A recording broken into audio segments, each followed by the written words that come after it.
please limit your questions to topics related to the ongoing session of the Permanent Forum. Any questions? Please. Matthew Lee, Inner City Press. I will keep one on. I wanted to ask you, I was actually going to ask you about the situation in the Philippines where you were put on that list. And I wanted to know, I've seen that Prince Zaid speak out about it. Do you feel that the UN Secretariat, the Secretary General in particular, has he taken any action in terms of speaking to President Duterte about the inclusion of various groups on the list? Y voy a hacer eso en español para el presidente Evo, y perdóname al moderador. Quería, si usted está dispuesto. What would you do if you were willing to say about the attacks in Syria? Since we are here, we want to know what you think about it. In response to your question, yeah, certainly I would wish that the Secretary General would do that, to speak to the President and to request the President to withdraw that petition, because that will indeed show a sign of good faith that they are willing to engage in a dialogue with indigenous peoples who are included in that list. Thank you. Thank you very much. Any further questions? Syria attack. First of all, to say that this intervention to Syria is like genocide. And I cannot understand how some people are thinking about intervening in a military aspect. But this intervention is not because of the chemical weapons, because you know, as a journalist,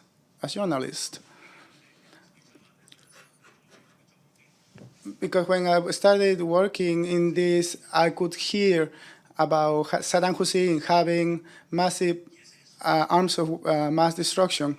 What is that? With that pretext, with that excuse, they have invaded. It hasn't been about those weapons. It has been about the oil that the USA and other markets want to invade. What's the excuse that they have say about Libya? Dictatorship, and they have intervened, and now look how is Libya. And you, as media communication, tell me, how is Libya now? Haven't you been there? I have talked to some African presidents. Among brothers, they accuse each other of being traitors. There's no education, there's no health. Now, let's say, USA, let's say, the ones who invaded Libya. But what was the goal?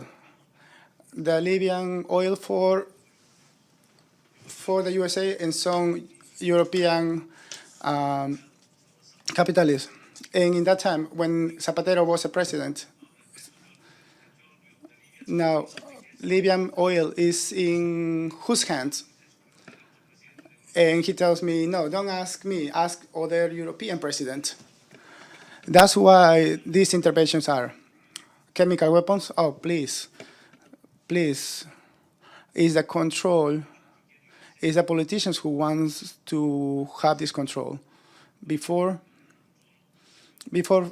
for the control and the theft of our natural resources, it was a military government. They would make a coup. They would accuse us of theft. They would accuse us of drug dealers. Then they would accuse us of socialists. And I want to tell my brother, that until 2002, for many presidents that we have, for how many presidents have been accused of capitalists?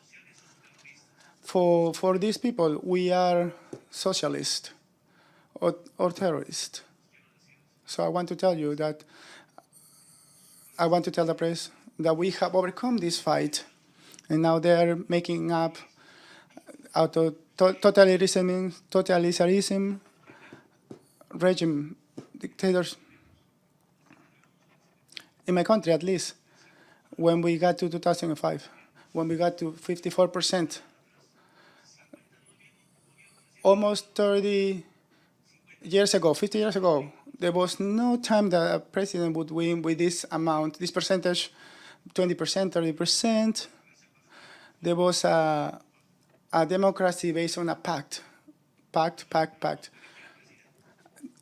The people would vote, but they were not the ones who elected the president. There were pacts among the politicians who would choose a president. After 50 years, this is the first time. This is the first time that after 50 years that the people voted more than 50%. And then what they say about us, the dictatorship.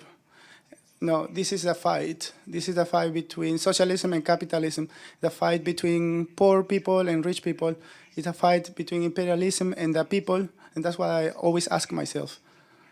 If we are the authorities, and if you are journalists who try to be there for the people, are you going to be for the imperialism or for the people? For them or with us? Because it's important, because you cannot accumulate this capital, because we can also use those resources. But the ones who will try to be the owners of our natural resources, I mean, they could be our partners. But for example, some private sectors, they are using our service. They don't own our services, our resources. And that's why I do not see eye to eye with this bombarding of Syria. Unfortunately, USA does not respect the UN, does not respect anything. How many people are dying? And I only ask myself, if they knew where they were those places where the chemical weapons were. But why didn't they say? Why didn't they show it? If they knew where those chemical weapons were, why didn't they say anything?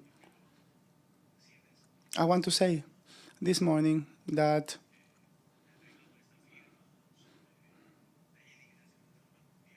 this support, this signature that about the chemical weapons,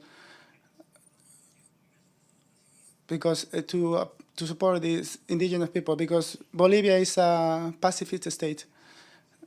There are many programs, peace programs, because we heard about anything, like, for example, President Obama, peace.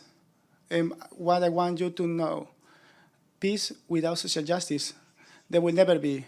There will never be justice, peace, because the U.S. president is the first one to proclaim world peace, but we attacking, bombarding the country, how can we have peace? We all have problems, all of us. And some of them are of social regime, and some of them are structural.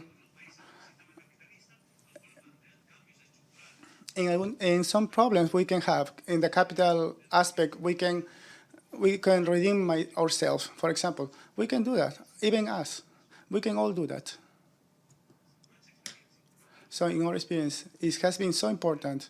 So how to change democratically, how to change the view of the people, how to have a democracy based on participation, but also democracy based on decisions.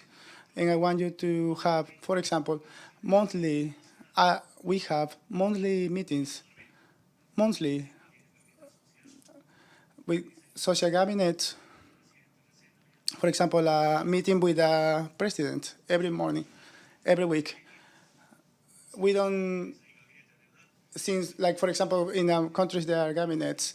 Over there in Bolivia, we meet, we debate, they observe me sometimes. I also do that, I also observe them. Because some requests are too much, but it's a right. And we have a dialogue. That democracy is not only the day when we all vote, it's also every day when we debate, to listen to everyone, to entrepreneurs, to landowners, and that's what I say. In terms of the question, we do not support, we condemn this, and I hope all other nations will condemn this because we don't support this. Thank you.